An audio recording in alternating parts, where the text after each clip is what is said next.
What's up, guys? So, continuing with the broccoli monster, what I want to do today is some more dry brushing.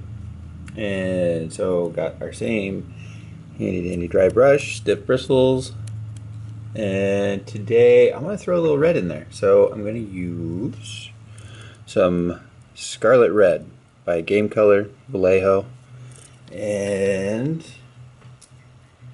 I think I also want to do a wash after this because the recesses in the broccoli monster didn't get as dark as I wanted them to. I still like the coloring, and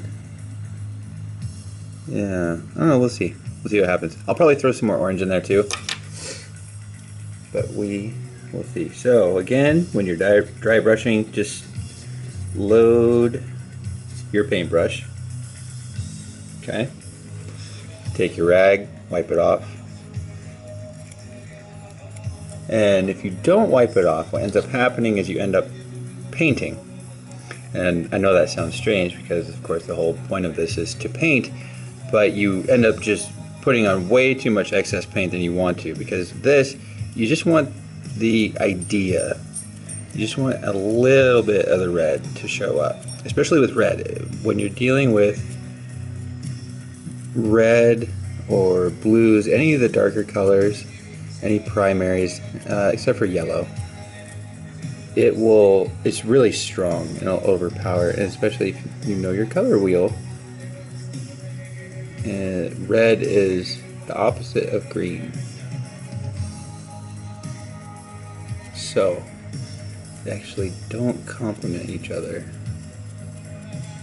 So when I'm dealing with green and red, I want the red to not be overpowering. At least I think that's right. Is red the opposite of green? Somebody's gonna correct me and I'm gonna feel stupid, but that's okay. I wouldn't be like any other day. Unlike any other day.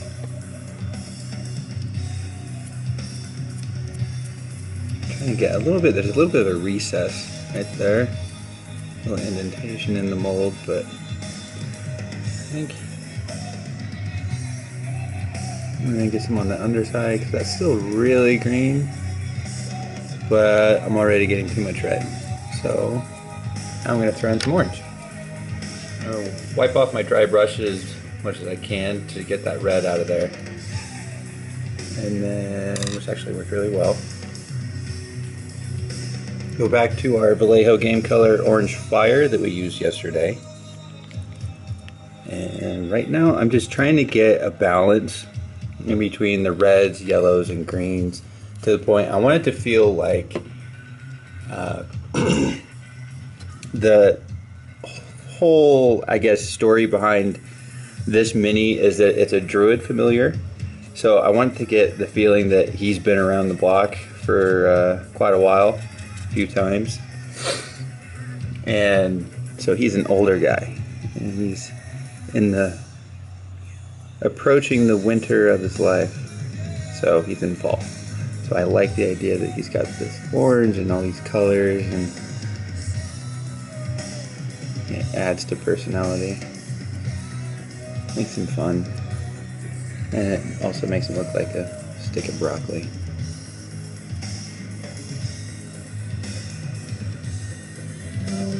Yeah, I like that. And now it's getting to the point where, so you can definitely tell the orange, the yellows, and reds are really starting to take over the green on the top, whereas the underside's still really a dark green. So I'm trying to get, and I just totally screwed that up because I didn't wipe off my brush. But that's okay. You can come back to it.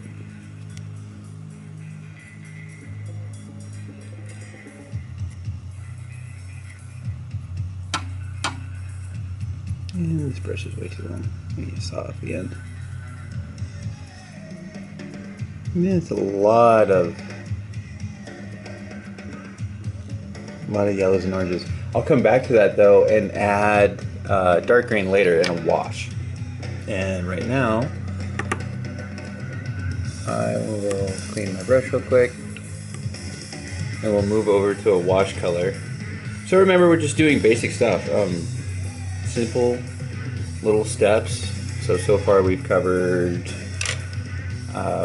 washing your Mini when it's in its, either if you have the bones, which would be like this guy, which is the bones is the plastic synthetic polymers, versus your pewters. Primer first, and if you're like me, you scrub all the emblems off the shield. And so when it's bare, wash it clean, primer it, and let the primer dry. I like to let it dry overnight, just so I know it's completely adhered to the Mini. And then just start painting. Start from, lights to darks, or darks to lights, depends on how you want to do it. But right now, I want to try out, I found this color in my box. I want to try this Vallejo Game Color Dark Flesh Tone. I haven't used it very much. It's a dark brown. It has a lot more red in it. Let's see. I'll put it so you guys can actually see it. So, never dabble, do you? And with washes, really thin it out. It's literally a wash. And use the same brush as I did yesterday. It's probably not going to be dark enough by the looks of it, because when you do use a wash, you want it to be nice and runny, so it just seeps into the creases, but I don't know, we'll see. So, just going to put it where I want it. So, we'll try it in the eye. Yeah, it's not going to be dark enough. It'll throw a little color in there, but it's not going to be as dark as I was hoping to get it.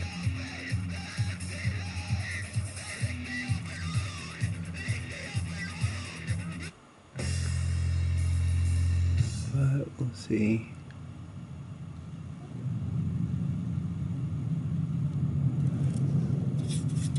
Maybe I'll just use this as a contrast, throw it in around his feet, underarms, palms.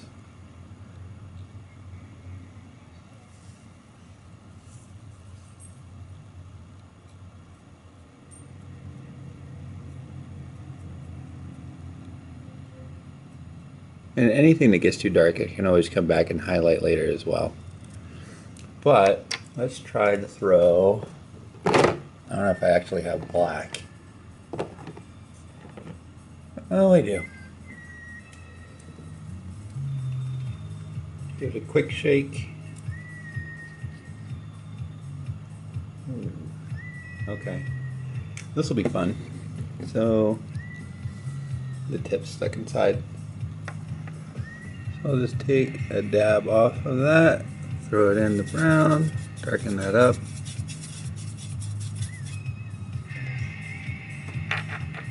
Oh, not enough.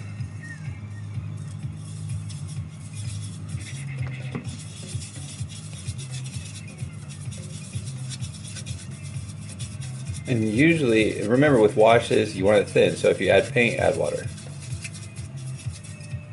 Because if you add paint, you're adding more of the medium that holds the pigment, which means it gets thicker, which means you need it thinner.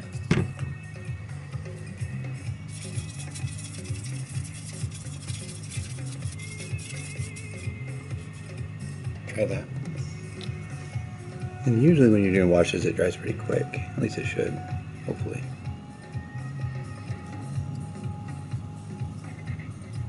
Yeah, it's ready to dry. So I'm going to try to just barely dab that in, because my eyes are up there. Again, around the legs, get his undercarriage there. And this finger right there has no paint on it, and that's been really bothering me. If you follow my Instagram page, you know that I take pictures of these, and I just posted one of this guy, and that looks like his thumb too. You can really see the bare metal where it chips off.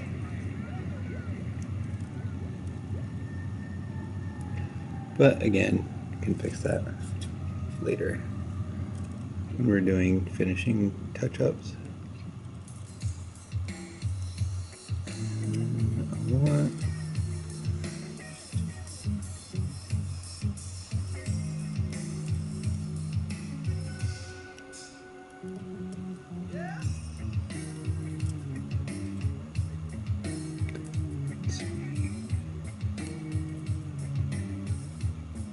I don't know if this will work, but I'm hoping when I turn this over, some of it will run down. We'll see. I like the look of this. It looks like his back is really sun bleached.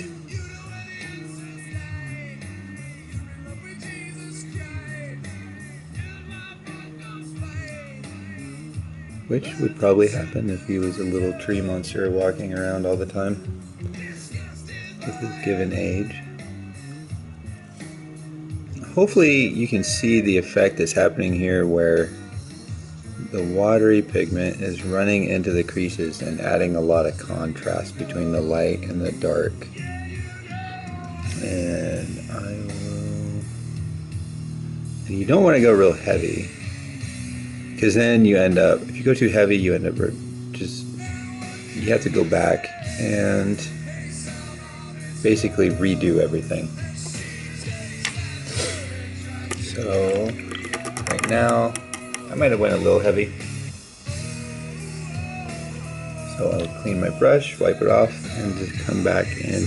And so since the creases are going vertically, I want to wipe my brush horizontally. I don't want to wipe out the pigment out of the creases. I want to wipe it off the top of the ridges. So just lightly go in,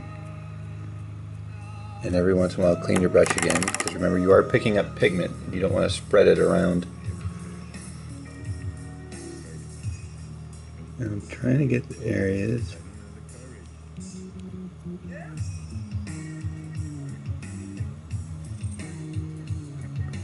Let's see.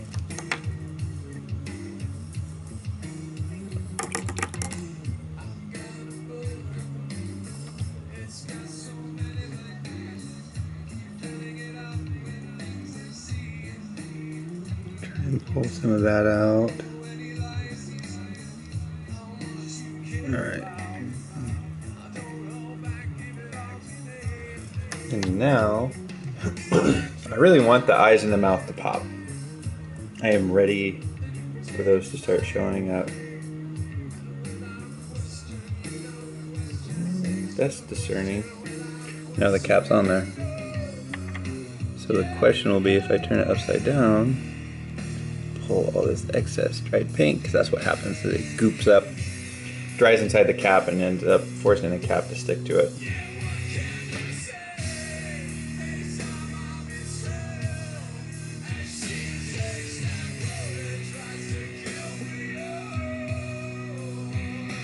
We'll see what happens.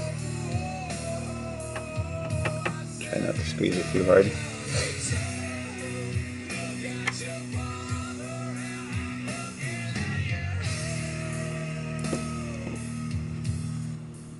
Okay, so this one, I'm just going to add water with my brush until I get the thickness or thinness of the paint that I want. And you want it to be sort of an inky texture. Sort of like this. You draw it out. You get the idea.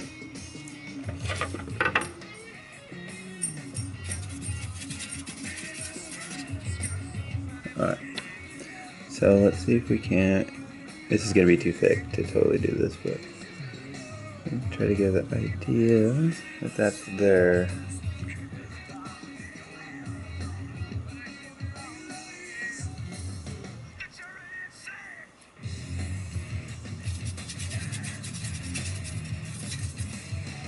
Dun, dun, dun.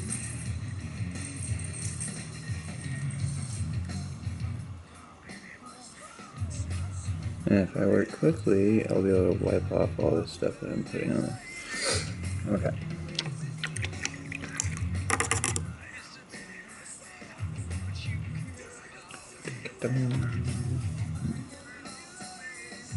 And wipe off around the areas that I don't want the black.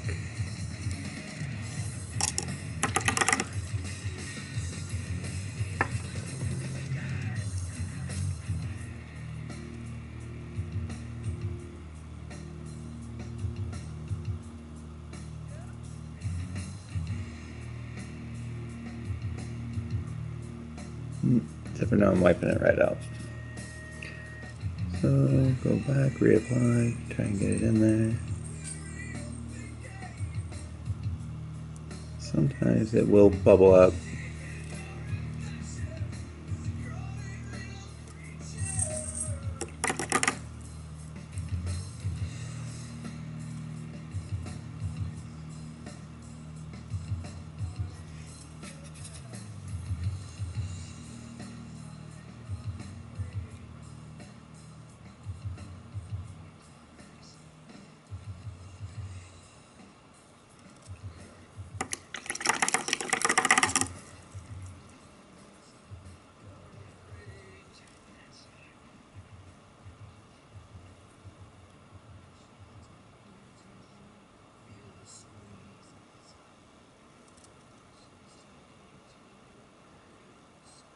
Yeah, I'll leave it there. As far as the mouth and the eyes are concerned, I don't want to mess with it anymore. I do want to add a little bit more brown because it didn't dry as dark as I wanted it to. So I'll throw some more of that wash in there. And I totally got way too eager and I just wanted to have the eyes and the mouth pop. But in reality, you should be painting in layers like we've been doing, like I'm doing again, where you let it dry a little bit, add some more wash to it where you want it. That way you have a nice layer of colors. You can even actually bring that brown up into there. Let's try it and see what happens. Probably gonna hate it, but that's okay. I'm gonna shade it.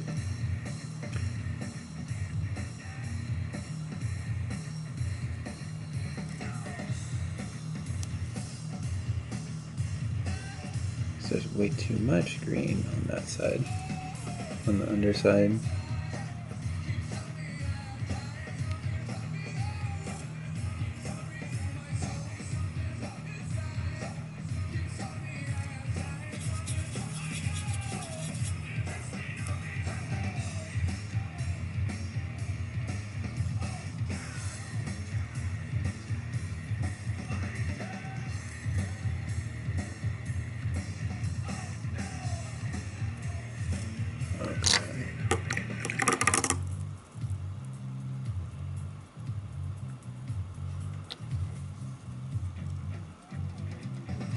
So what I'm doing here is coming back with a just wet brush. I'm now going to try to pull the color out. So add color, pull color, and constant pulls and shifts to try and get it to the point that you want as far as contrast between all the colors is concerned. Then we got it nice and watery. Wipe it off, or not, well, don't wipe it off, but take your paint rag and try to just pull out anything, and hopefully, so yeah, so a little of the brown's in there showing up, but not a ton. And then as far as the mouth is concerned, play with it some more, because of course I just can't leave it alone. Actually, I'm going to try the eyes again first. Get some black in there. Okay, now I'll leave it alone. So I'll come back once this is all dried and do some highlights so that there's more contrast between the eyes, the recessed eyes and mouth versus the ridged surface. And I'm gonna throw some more washes of brown in here.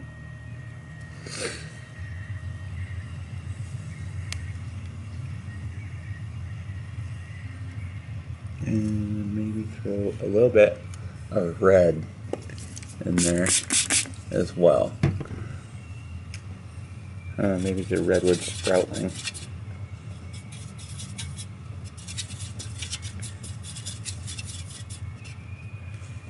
Because I like to use a lot of colors. I think it adds just more diversity. It doesn't have to be totally red. If you know it's there, that's usually good enough for me. Because it'll read, but you would never say, oh my gosh, that's totally red. As long as you're using lots of complex colors together, it just makes for a more diverse palette. And that'll all dry. And since it's a thinned pigment, you've thinned it out with the water. Like, it's not, like I said, I think in video 1 or video 2, paint always dries darker than it appears when wet. But when you've watered it down that much, you have to reason that there's less pigment per surface area since you've thinned it out. So it'll actually dry a little bit not so red.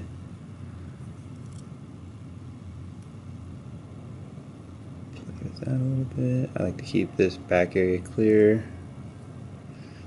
And I've totally dry brushed off some paint right there. So come back with some, I don't know what color green. Let's see. Some light green. With some Vallejo Game Color Escorpina green. I don't know why I say it with that accent. I just like it.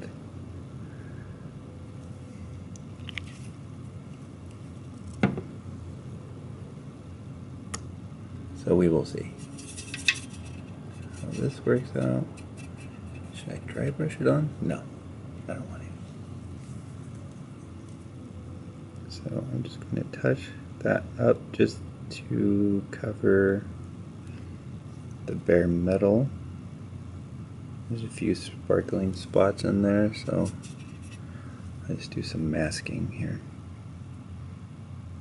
There, there, there, there, there. Of course, now he looks like he has mites and he's being eaten through, so we'll just dab this all over the place in random spots. Because if you know anything about color in nature, it's usually kind of random when it comes to tree foliage during the fall. There. Yeah, I really dig that. Actually, I like that. Good decision, me. Okay, let's leave it here. And so another short video.